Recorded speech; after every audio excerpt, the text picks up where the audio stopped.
Bismillahirrahmanirrahim. Assalamualaikum warahmatullahi wabarakatuh.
إن الحمد لله نحمده ونستعينه ونستغفره ونعوذ بالله من شرور أنفسنا ومن سيئات أعمالنا من يهده الله فلا مضل له ومن يضلل فلا هادي له أشهد أن لا إله إلا الله وحده لا شريك له وأشهد أن محمدا عبده ورسوله لا نبي ولا رسول بعده يا أيها الذين آمنوا اتقوا الله حق تقاته ولا تموتن إلا وأنتم مسلمون يا أيها الناس اتقوا ربكم الذي خلقكم من نفس واحدة وخلق منها زوجها وبث منهما رجالا كثيرا ونساء واتقوا الله الذي تساءلون به والأرحام إن الله كان عليكم رقيبا يا أيها الذين آمنوا اتقوا الله وقولوا قولا سديدا يصلح لكم أعمالكم ويغفر لكم ذنوبكم ومن يطع الله ورسوله فقد فاز فوزا عظيما أما بعد فإن خير الحديث كتاب الله وخير الهدى هدى محمد صلى الله عليه وسلم وشر الأمور محدثاتها فإن كل محدثة بدعة وكل بدعة ضلالة وكل ضلالة في النار. معاشر المسلمين رحمني الله تعالى وإياكم أوصيكم ونفسي بتقوى الله فإنه زادنا إلى يوم معادنا قال ربنا جل في علا وتزودوا فإن خير الزاد التقوى. Jamaah salat Jumat yang Allah Subhanahu wa taala muliakan. Allah adalah Rabb kita yang telah menciptakan kita. Dan di antara fitrah yang Allah Subhanahu wa taala ciptakan kita di atasnya adalah kecintaan terhadap harta duniawi. Allah Ta'ala berfirman, wa tuhibbunal mala hubban jamma. Dan kalian mencintai harta dengan kecintaan yang besar. Bahkan sebagian dengan kecintaan yang melampaui batas terhadap kenikmatan harta tersebut menyangka bahwasannya harta tersebut bisa menyelamatkannya dan mengekalkannya di dunia ini. Allah Ta'ala berfirman, yahsabu anna malahu akhladah. Mereka mengira bahwasannya harta-harta yang mereka kumpulkan akan mampu mengakibatkan mereka atau akan mampu menjadikan mereka kekal di dunia ini. Kaum muslimin rahimanillahu ta'ala wa iyyakum. Di antara fakta yang betul-betul harus kita pahami, yang benar-benar harus kita mengerti terkait dengan harta, bahwasannya harta ini adalah fitnah. Bahkan fitnah terbesar yang Nabi SAW khawatirkan atas kita umatnya. Nabi SAW bersabda, inna likulli ummatin fitnah. Setiap umat itu memiliki fitnahnya. Wa fitnatu ummati al-mal. Dan fitnah umatku, yang dengannya Allah Subhanahu wa taala menguji siapa yang benar-benar beriman di antara umatku adalah nikmat harta, adalah fitnah harta. Di dalam hadis yang lain Nabi SAW bersabda, fa wallahi mal faqru akhsha alaikum. Demi Allah, bukan kefakiran yang aku khawatirkan atas kalian. Walakin akhsha alaikum an tubsata alaikumud dunya kama busitat 'alal ladzina min qablikum. Akan tetapi yang aku khawatirkan atas kalian wahai umatku, dibukakannya dunia kepada kalian sebagaimana Allah pernah membukakan dunia untuk umat-umat sebelum kalian. Fatanafasuha kama tanafasuha. Dan kalian pun mulai berlomba-lomba untuk mengejar dunia. Kalian mulai bersaing untuk mengumpulkan kenikmatan-kenikmatan duniawi. Fatuhlikakum kama ahlakathum. Yang kemudian dunia itu membinasakan kalian sebagaimana ia telah membinasakan generasi atau umat-umat sebelum kalian. Jamaah sekalian yang Allah Subhanahu wa taala muliakan. Di antara perkara yang harus kita ketahui terkait dengan harta. Harta ini merupakan kenikmatan yang kelak masing-masing kita akan dimintai pertanggungjawabannya tentang kenikmatan tersebut di akhirat kelak. Allah Ta'ala berfirman, wala tus'alunna yawma idzin 'anil na'im. Dan kalian benar-benar akan ditanyakan pada hari tersebut, yaitu hari kiamat, tentang setiap kenikmatan yang Allah Subhanahu wa taala berikan kepada kita. Maka ia yang cerdas ialah mereka yang telah mempersiapkan jawaban untuk pertanyaan-pertanyaan yang akan mereka dapatkan. Secara lebih khusus, Nabi SAW menggambarkan bahwasannya harta ini memiliki dua pertanyaan. Dan kita tidak mungkin akan selamat dari pertanyaan-pertanyaan tersebut kecuali jika amalan kita membenarkan lisan-lisan kita. Dalam hadis yang sahih yang diriwayatkan oleh Ibnu Mas'ud radhiyallahu taala anhu, bahwasanya Nabi SAW bersabda, "Lan tazula qadama 'abdi yaumal qiyamati hatta yus'ala an arba'." Tidak pernah akan bergeser kaki seorang hamba di hari kiamat kelak sampai ia mampu menjawab 4 pertanyaan yang ditanyakan kepadanya. An umrihi fima afnah. Usianya untuk apa ia habiskan? Wa an syababihi fima ablah. Waktu mudanya untuk apa ia pergunakan? Wa an malihi, dan terkait dengan hartanya, min aina iktasabahu wa fima anfaqahu. Dari mana ia dapatkan? Dari mana ia mengumpulkannya? Dan untuk apa ia pergunakan? Ada 2 pertanyaan yang akan kita dapatkan terkait setiap harta yang Allah titipkan kepada kita. Wa madza 'amila bi 'ilmihi. Dan pertanyaan yang keempat, sejauh mana ia telah mengamalkan ilmu yang Allah Subhanahu wa taala ajarkan kepadanya. Kaum muslimin rahimanillahu taala wa iyyakum. Rasulullah telah membocorkan pertanyaan ini kepada kita. Namun tidak banyak di antara umat Nabi Muhammad sallallahu alaihi wasallam illa man rahima rabbuh yang kelak mampu akan lolos dan menjawab pertanyaan ini dengan benar. Hanya mereka-mereka yang pengamalan mereka terkait dengan pertanyaan ini benar, mereka lah yang akan lolos dari fitnah tersebut. Pertanyaan yang pertama, min aina iktasabahu, dari mana ia mengumpulkan harta tersebut? Nabi SAW pernah menggambarkan sebuah fenomena, bahwasannya akan datang suatu zaman kepada manusia yang mana mereka tidak lagi memperdulikan harta mana yang mereka ambil.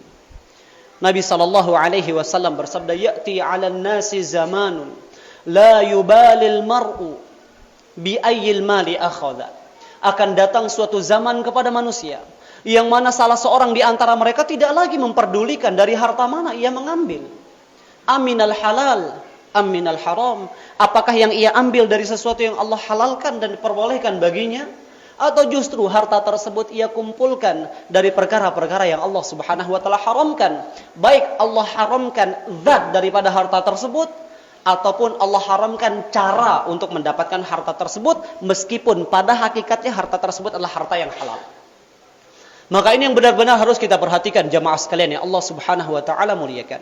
Memastikan bahwasannya apa yang masuk ke dalam mulut kita, apa yang kita masukkan ke dalam mulut anak istri kita, sanak kerabat kita, orang tua kita, merupakan bagian dari rezeki yang Allah Subhanahu wa taala halalkan.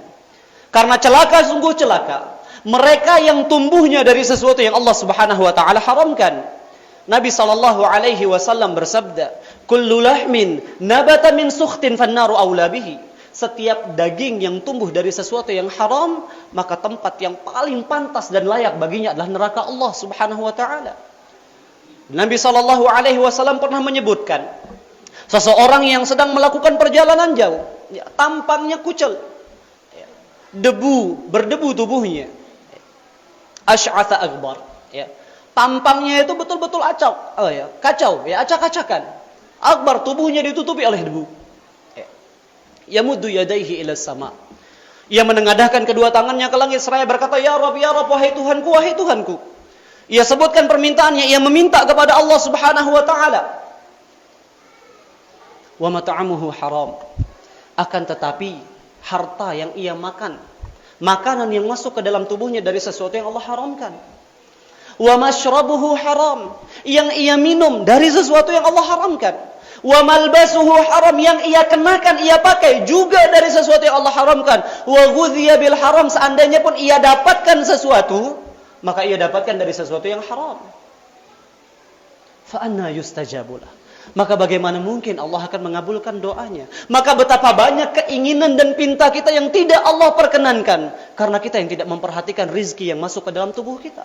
Kita tidak memilah dan memilih makanan yang kita konsumsi, minuman yang kita minum, pakaian yang kita kenakan. Bisa jadi terdapat perkara-perkara yang Allah haramkan, sehingga apa yang kita inginkan, kita munajatkan, tidak Allah perkenankan. Jamaah sekalian yang Allah Subhanahu wa taala muliakan. Kemudian pertanyaan yang kedua, terkait dengan harta. Wa fima anfaqah. Dan di mana ia perbelanjakan? Untuk apa ia pergunakan harta yang Allah Subhanahu wa taala berikan kepadanya? Memegang harta bukanlah sesuatu yang tercela. Yang tercela ketika kita mendapatkan kenikmatan harta namun kita kufur dari mensyukuri kenikmatan tersebut. Nabi sallallahu alaihi wasallam bersabda, "Ni'mal malu salihu 'inda ar-rajulis salih." Sebaik-baik harta adalah harta yang berada di tangannya orang-orang saleh. Nabi sallallahu alaihi wasallam memuji mereka yang memiliki kekayaan namun kekayaan tersebut dibangun di atas kesalihan. Nabi sallallahu alaihi wasallam juga bersabda, "La hasada illa fitnatain." Tidak boleh kita mendengki, tidak boleh kita menggibtah saudara kita kecuali di atas dua perkara. Salah satunya, seseorang yang Allah berikan kenikmatan harta, lantas ia membelanjakan harta tersebut, menghabiskan harta tersebut di jalan-jalan yang Allah Subhanahu wa taala cintai. Maka yang seperti ini diperbolehkan. Datang sekelompok sahabat Nabi sallallahu alaihi wasallam yang mayoritas mereka adalah sahabat-sahabat yang tidak berada. Mereka mengeluhkan kepada Nabi sallallahu alaihi wasallam, "Ya Rasulullah, dhahaba ahlud dusuri bil ujur." Wahai Rasulullah, para sahabat-sahabat yang kaya sudah memborong semua pahala. Yusalluna kama nusalli. Mereka salat sebagaimana kami salat. Untuk salat kita sama-sama punya peluang untuk mendapatkan pahala. Wa yasumuna kama nasum. Mereka juga berpuasa sebagaimana kami berpuasa. Artinya untuk pintu puasa tidak ada keistimewaan bagi kami di atas mereka. Wa yatasaddaquna bi fuduli amwalihim. Tapi Allah Subhanahu wa taala memberikan kepada mereka sesuatu yang Allah tidak berikan kepada kami. Dan mereka mampu bersedekah sementara kami tidak mampu. Artinya mereka mendahului kami melalui pintu sedekah. Artinya apa? Memiliki harta ketika dibangun di atas keimanan dan kesalihan itu merupakan kenikmatan dari Allah Subhanahu wa taala, tidak tercela. Yang tercela ketika kita tidak mampu untuk memanfaatkan kenikmatan tersebut untuk mendekatkan diri kita kepada Allah Subhanahu wa taala. Jamaah sekalian yang Allah Subhanahu wa taala muliakan, maka lihatlah di mana kita meletakkan harta kita, kemana kita menginfakkan harta kita. Jangan pernah menyia-nyiakannya, karena kita akan dimintai pertanggungjawaban oleh Allah Subhanahu wa taala. Perkara kedua terkait dengan membelanjakan harta, bersikap pertengahan, tidak boros dan tidak menahan, tidak kikir dan pelit di dalam membelanjakan harta merupakan salah satu kunci mendapatkan keselamatan. Nabi SAW bersabda dalam hadis yang panjang yang salah satu potongannya wasalasun munjiyat. Dan ada 3 amalan yang bisa menjadi penyelamat seorang hamba. Salah satu di antara ketiga amalan tersebut adalah wal qasdu fil ghina wal faqr, yaitu bersikap sederhana, bersikap pertengahan di dalam membelanjakan harta, baik ketika ia mendapatkan kekayaan, sedang berada di dalam kemewahan ataupun dalam keadaan fakir. Biasakanlah diri kita untuk bersikap sederhana di dalam membelanjakan harta.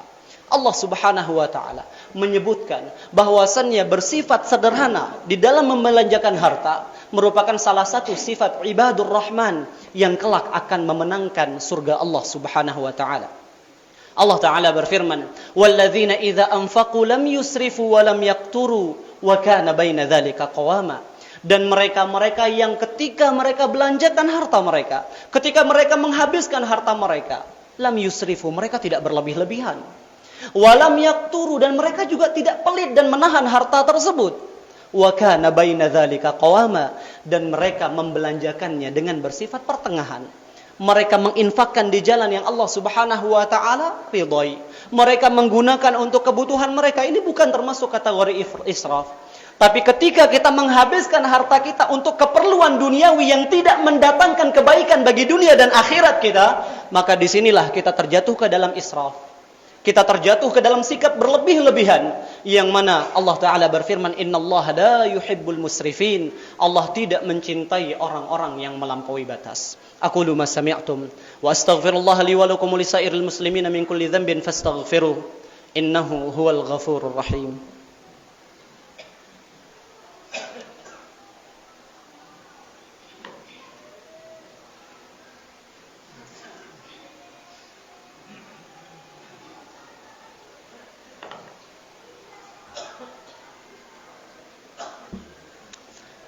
Alhamdulillahi Rabbil Alamin, wassalatu wassalamu ala ashrafil anbiya'i wal mursalin, sayyidina wa nabiyyina Muhammadin wa alihi wa sahbihi ajma'in, wa man tabi'ahum bi ihsanin ila yaumiddin. Ya ayyuhalladzina amanu taqullaha haqqa tuqatih wa la tamutunna illa wa antum muslimun. Jamaah sekalian yang Allah Subhanahu wa taala muliakan, di antara perkara yang harus kita ketahui terkait dengan harta kita, bahwasannya setiap dari kita telah ditentukan rezekinya oleh Allah Subhanahu wa taala, dan kita tidak akan pernah Allah wafatkan melainkan dalam keadaan telah menerima semua rezeki yang telah Allah Subhanahu wa taala tetapkan. Nabi sallallahu alaihi wasallam bersabda, "Inna Jibril nafatha fi ru'i." Sesungguhnya Jibril baru saja membisikkan ke dalam hatiku, "Lan tamuta nafsun hatta tastawfiya rizqaha." Tidak akan pernah mati sebuah jiwa sampai ia menyempurnakan rizkinya, sampai ia mendapatkan semua ketetapan yang telah Allah Subhanahu wa taala tetapkan atasnya. Wa in abta'a alaih, walaupun rizki tersebut kita lihat lambat sekali datang kepada kita, namun pasti akan kita dapatkan. Kita tidak akan pernah mati jemaah sekalian sampai kita mendapatkan rizki kita dengan sempurna. Semuanya telah Allah Subhanahu wa taala tetapkan. Kita hanya berusaha, kita hanya mengikhtiarkan, kita hanya melakukan sebab yang dengannya kita mendapatkan rizki Allah Subhanahu wa taala. Namun sebuah kaidah yang benar-benar indah dibangun oleh Nabi sallallahu alaihi wasallam untuk kita pahami. Fattaqullaha wa ajmilu fit talab. Maka bertakwalah kalian kepada Allah dan perbaikilah cara kalian mencari rizki. 2 kunci untuk mendapatkan rizki yang halal, untuk mendapatkan kebaikan terkait dengan permasalahan harta. Fattaqullah, bertakwalah kalian kepada Allah Subhanahu wa taala, wa ajmilu fit talab, perbaikilah cara kalian mendapatkan rezeki. Wala yahmilannakum istibta'ur rizqi ala an ta'khudhuhu bi ma'siyatillah, dan jangan sampai anggapan salah seorang di antara kalian bahwasanya rizki ini lambat datangnya, rizki ini macet tidak sebagaimana rizki orang lain. Tetangga saya rizkinya mengalir dengan lancar, namun saya rizki saya macet-macet. Jangan sampai anggapan kalian akan ketidakadilan Allah, prasangka buruk kalian kepada Allah Subhanahu wa taala, menjadikan kalian mengambil rizki dari apa-apa yang di dalamnya terdapat kemaksiatan kepada Allah. Maka jangan sampai ketidaksabaran kita akan kefakiran membuat kita mencari harta dari jalan yang Allah Subhanahu wa taala haramkan. Maka jangan sampai kita menganggap bahwasannya kita ini satu-satunya yang rizkinya lambat, kemudian menjadikan kita mempercepat menempuh jalan pintas untuk mendapatkan kebaikan, padahal jalan pintas tersebut belum tentu pantas. Padahal ia tahu bahwasannya itu merupakan apa yang Allah Subhanahu wa taala larang.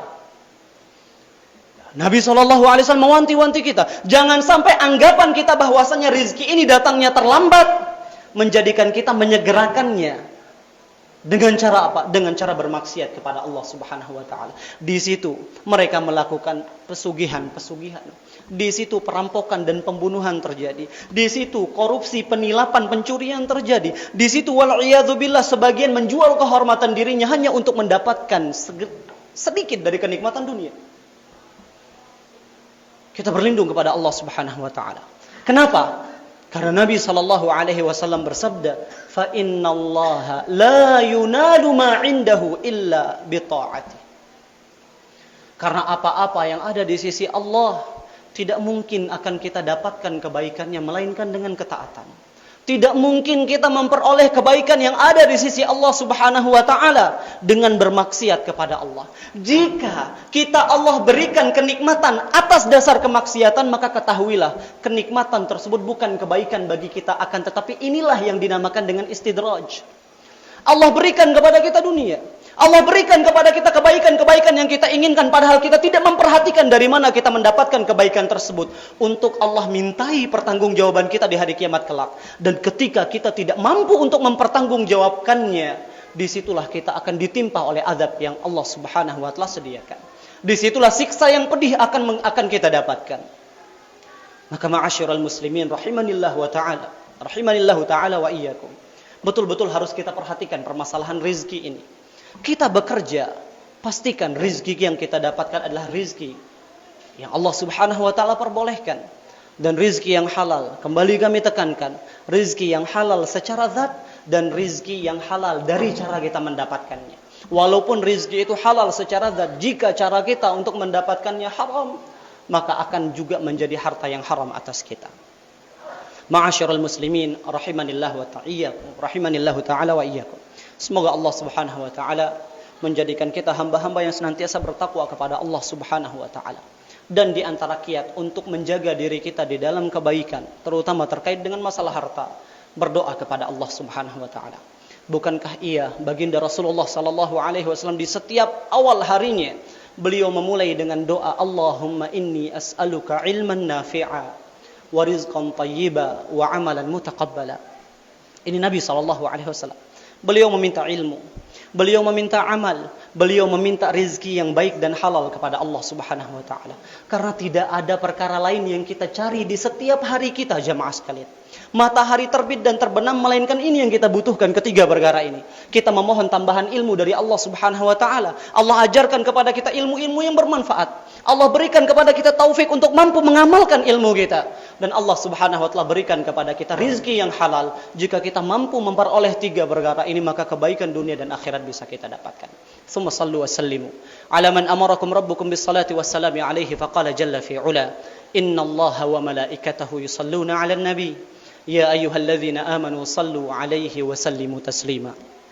Allahumma salli ala Muhammadin wa ala ali Muhammad kama sallaita ala Ibrahim wa ala ali Ibrahim innaka Hamidum Majid. وبارك على محمد وعلى آل محمد كما باركت على إبراهيم وعلى آل إبراهيم إنك حميد مجيد. اللهم اغفر للمسلمين والمسلمات والمؤمنين والمؤمنات الأحياء منهم والأموات إنك سميع قريب مجيب الدعوات. ربنا اغفر لنا ولإخواننا الذين سبقونا بالإيمان ولا تجعل في قلوبنا غلا للذين آمنوا ربنا إنك رؤوف رحيم. ربنا اغفر لنا ولوالدينا وارحمهم كما ربونا صغارا.